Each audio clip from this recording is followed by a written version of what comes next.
శ్రీలత గారు నమస్తే అండి. శ్రీలత గారు, డయాబెటీస్తో బాధపడే వాళ్ళు ఎటువంటి కూరగాయలు తీసుకోవాలి, ఎటువంటి కూరగాయలు తీసుకోకూడదు, ఓకే, అలాగే ఎటువంటి ఫ్రూట్స్ తీసుకోవాలి, ఎటువంటి ఫ్రూట్స్ జోలికి వెళ్లకుండా ఉంటే మంచిదంటారు? సో మంచి క్వశ్చన్ అడిగారు. సో డయాబెటీస్ ఎక్కువగా డిటెక్ట్ అయ్యేది సమ్మర్లో. సో చాలా మోతాదులో ఎక్కువగా మామిడి పళ్ళు తీసుకునే అలవాటు తెలుగు దేశాల్లో. సో 5 kgs 10 kgs కొనుక్కోవడం లేదా గంపల్లో వచ్చేయడం, మన ఫామ్ హౌస్లో ప్రొడ్యూస్ అయింది ఎక్కువ మోతాదులో తిన్నప్పుడు మనకి డయాబెటీస్ అనేది కనబడుతుంది, అప్పుడు డిటెక్ట్ అవుతుంది అనమాట. ఎవ్రీ సమ్మర్స్ మనకి కొత్త కొత్త డయాబెటీస్ అనేది డిటెక్ట్ చేస్తూ ఉంటాం అనమాట. సో మనకి ఒకటి గుర్తుపెట్టుకోవాల్సింది ఏంటంటే, మనకి పళ్ళు, కూరగాయలు, ఆకుకూరలు అనేవి ప్రొటెక్టివ్ ఫుడ్స్ అంటారు.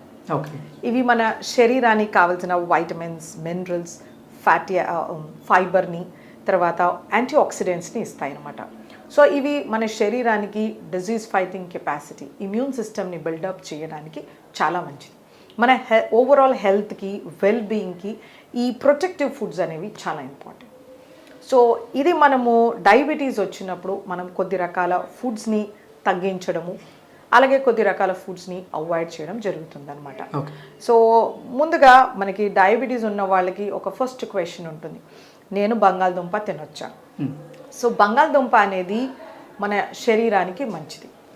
అది మనము సరి అయిన పద్ధతిలో వండి సరి అయిన మోతాదులో తీసుకుంటే, లెట్సే బంగాళదుంప ఉంది, వంకాయలు ఉన్నాయి, వంకాయల్లో మనము 1-2 బంగాళదుంపలు వేస్తే మనకి ఎటువంటి నష్టం ఉండదు.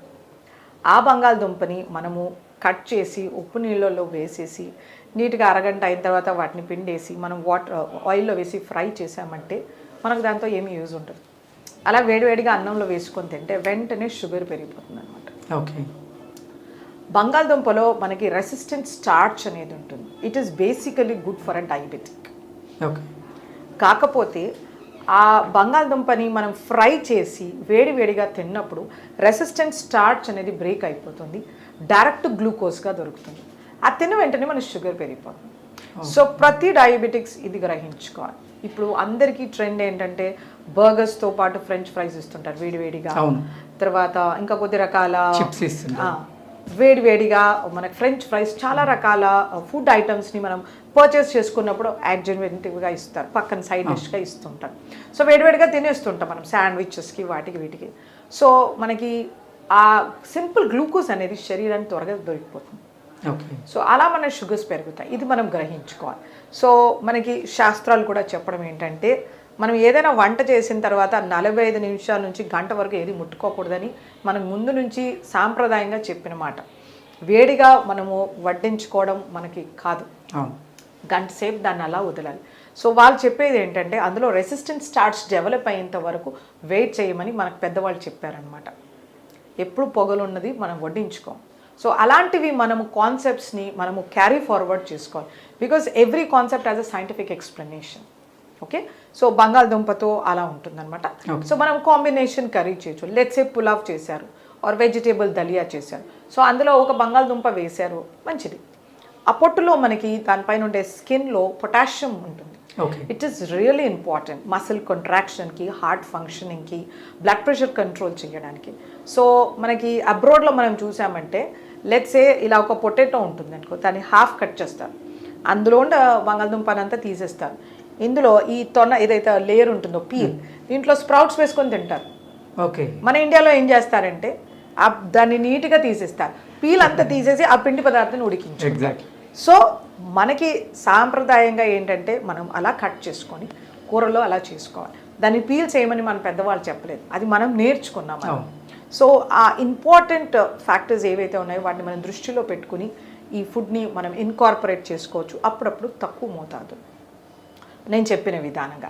అలాగే మనకి చేమదుంప ఉంటుంది, చేమదుంపలో మనకి కోలిన్ అనే బి కాంప్లెక్స్ వైటమిన్ లభిస్తుంది. ఇది చాలా శ్రేష్టం, దీన్ని అవాయిడ్ చేయాల్సిన అవసరం లేదు. మనము పులుసు పెట్టామనుకోండి, సో అంత తీసుకోవచ్చు, ఒక పూటకి ఇబ్బంది లేదు, రెండో పూటకి తీసుకోవాలి, కార్బోహైడ్రేట్స్ ఎక్కువగా ఉంటాయి కాబట్టి. సో మనము వేడివేడిగా తినకుండాను కొంచెం రూమ్ టెంపరేచర్కి వచ్చినప్పుడు ఏ ఫుడ్ అయినా తీసుకుంటే మంచిది.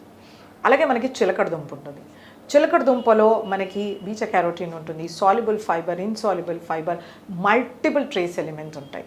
ఇది ఒక ఎక్సలెంట్ ఫుడ్ డయాబెటిక్స్కి.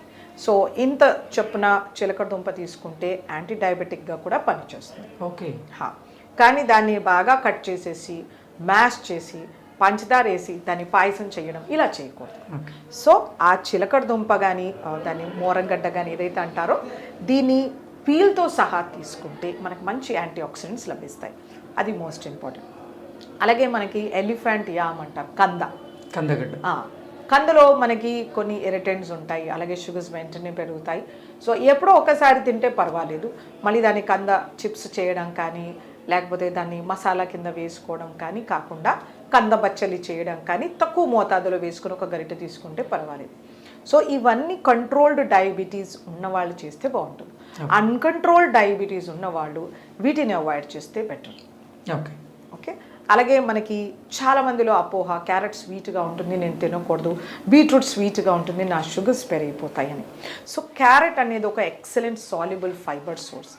ఇందులో మనకి హెల్దీ షుగర్స్ ఉంటాయి. సో ఈ క్యారెట్ని మనము నమిలి తినేసరికి అందులో ఉండే షుగర్స్ డైజెస్ట్ అయిపోతాయి. అండ్ బీటా క్యారోటీన్ ఉంటుంది, కెరోటినాయిడ్స్ ఉంటాయి.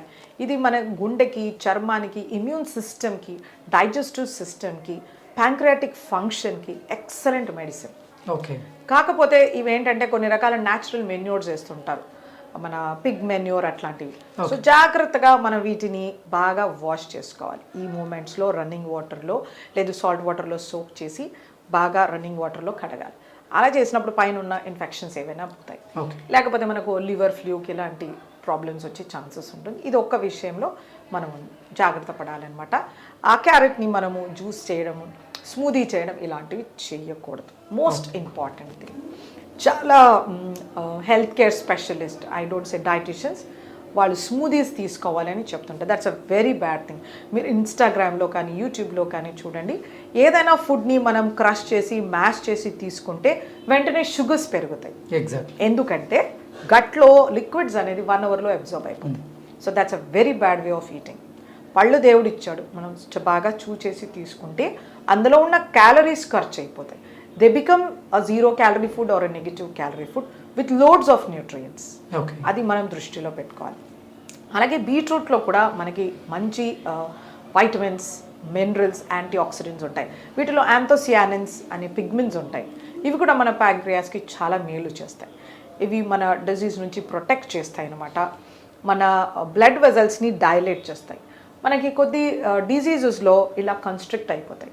అది hypertension, heart failure, vascular ప్రాబ్లమ్స్లో ఇక్కడి నుంచి బ్లడ్ వెళ్ళాల్సింది ఇలా కన్స్ట్రిక్ట్ అవుతుంది. సో బ్లడ్ ప్రెషర్స్ పెరగవచ్చు, మనకి రకరకాల ఇబ్బంది అవుతుంది. సో బీట్రూట్కి ఒక కెపాసిటీ ఏంటంటే వాసోడైలేషన్, ఆ బ్లడ్ని ఈజీగా పంపించే కెపాసిటీ. ఓకే. సో దీన్ని రాగా తీసుకోవాలి. సన్నగా కట్ చేసి సాలడ్లో కలుపుకోవచ్చు, లేదా స్లైస్ చేసి అలాగే తీసుకోవచ్చు, లేదా నిమ్మ పులుపు వేసి తీసుకోవచ్చు. సో డయాబెటీస్లో ఏంటంటే వీళ్ళకి retinopathy, nephropathy, peripheral vascular disease ఇలా వస్తుంది. కంటికి రక్త ప్రసరణ తగ్గిపోతుంది. సో ఇలాంటి వాళ్ళకి ఇది ఒక ఎక్సలెంట్ మెడిసిన్ అనమాట. సో కాకపోతే ఆ బీట్రూట్ని సన్నగా తరిగేసి నెయ్యిలో వేయించి పాలేసి షుగర్ వేసి కీర్ హల్వా చేస్తా, ఇలా చేయకూడదు. ఓకే. కావాలంటే బీట్రూట్ని పెద్ద ముక్కలుగా కట్ చేసి బాయిల్ చేసి సీజన్ చేసి దాన్ని తీసుకోవచ్చు, లేదా ఫ్రెష్ వెజిటేబుల్ సాలడ్గా తీసుకోవచ్చు. సో కనీసం అంత బీట్రూట్ కానీ అంత క్యారెట్ తీసుకుంటే డయాబెటిక్స్కి ఎటువంటి నష్టం ఉండదు కనుక హెల్త్ బెనిఫిట్స్ కూడా చాలా ఉంటాయి అన్నమాట. సో ఇలా దుంపలతో మనకి కొంచెం తీసుకోవాలి వద్దు అని ఉంటుంది. అలాగే రాడిష్ అనేది ఒక ఎక్సలెంట్ రూట్ వెజిటేబుల్. ఇదంతా వాటర్ ఉంటుంది, antioxidants, vitamins, minerals. So diabetics హ్యాపీగా తీసుకోవచ్చు. అలాగే మనకి నూల్ కాల్ అని ఉంటుంది, దాన్ని షల్జమ్ అంటారు, ఘాట్ గోబీ, ఇలాంటివి టర్నిప్స్ కానీ ఇవన్నీ వాటర్ రూట్ వెజిటేబుల్. సో వీటికన్నిటికీ మంచి anti oxidant properties. So diabetics ఇవన్నీ సేఫ్గా తీసుకోవచ్చు అనమాట. సో ఇలా మనము కూరగాయలు ప్రతి ఒక్క దానికి ఒక సిగ్నిఫికెన్స్ ఉంటుంది.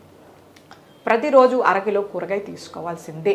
ఓకే. సో సాలడ్స్ కాకుండా వండిన కూర అరకిలో ఉండాలి, సాలడ్స్ ఒక అరకిలో ఉండాలి. ఇలా చూసుకుంటే మన డయాబెటిక్స్ చాలా కంట్రోల్లో ఉంటుంది.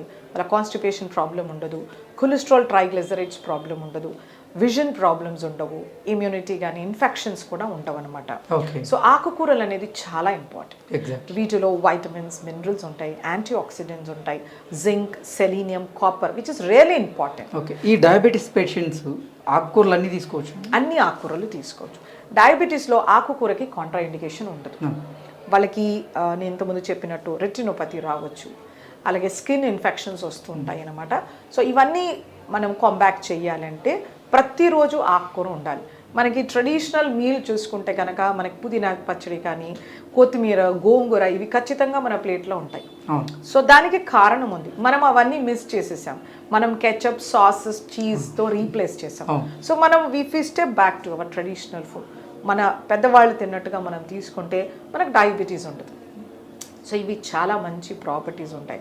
వీటిలో ఐరన్ కంటెంట్ ఎక్కువ, ఫైబర్ చాలా బాగుంటుంది, anti oxidant, zinc, selenium, manganese, magnesium ఎక్సలెంట్గా ఉంటాయి. మనకు కూరగాయల్లో దొరకనివి 30-50 ఫోల్డ్స్, అంటే 50 ఇందులో ఎక్కువగా దొరుకుతుంది ఈ ఆకుకూరల్లో న్యూట్రిషన్. సో వీటిని ప్రతిరోజు మన ఆహారంలో చేర్చుకోవాలి. డయాబెటీస్తో సఫర్ అయ్యేవాళ్ళు కొంచెం పుదీనాని పేస్ట్ చేసి మజ్జిగలో కలిపి అలా తీసుకోవచ్చు, లేదా కొత్తిమీర పేస్ట్ చేసి తీసుకోవచ్చు, సాలడ్స్లో ట్రిమ్ చేసి వేసుకోవచ్చు, చపాతీ పిండిలో మ్యాష్ చేసి వేసుకోవచ్చు, ఇలా రకరకాలుగా చేసుకోవచ్చు. బట్ తీసుకోవాలి, మోస్ట్ ఇంపార్టెంట్.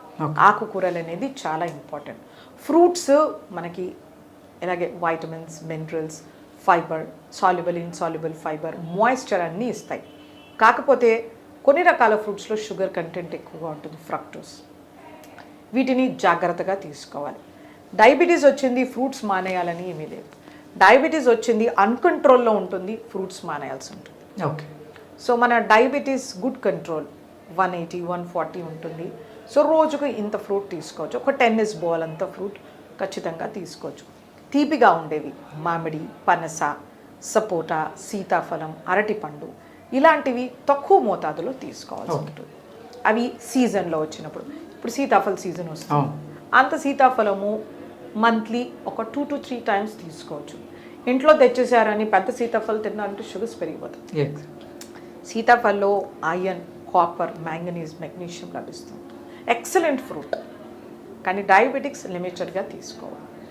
ఒకవేళ ఎక్కువ తీసుకోవాలంటే కొంచెం పండు ఎక్కువ తీసుకోవాలి, ఎక్కువ క్యాలరీస్ ఖర్చు చేయాల్సి ఉంటుంది, దాన్ని సబ్సైడ్ చేసేంత ఫైబర్ తీసుకోవాల్సి ఉంటుంది. ఓకే. అలాంటివి చేయాల్సి ఉంటుంది. సో అంత వాళ్ళు చేయలేరు కాబట్టి జాగ్రత్తగా అంత పండు సర్దుకోవాలి. అలాగే మామిడి పండు కానీ, సపోటా కానీ, సో సాధ్యమైనంత వరకు వాటి పీల్తో తీసుకోవాలి. Sapota with peel, mango with peel. పండు ఎక్కువగా స్వీట్ అయి ఓవర్ మెచ్యూర్ అవ్వకూడదు, పండు దూరగా ఉండాలి. ఇలా ముట్టుకుంటే సొట్టపడిందంటే షుగర్స్ వెంటనే పెరుగుతాయి. సో మగ్గడం అంటారు కదా, సరిగ్గా మగ్గి ఉండాలి పండు, దూరగా పండు ఉండాలి. జామకాయ ఉంటుంది, గ్రీన్ కలర్లో ఉండాలి.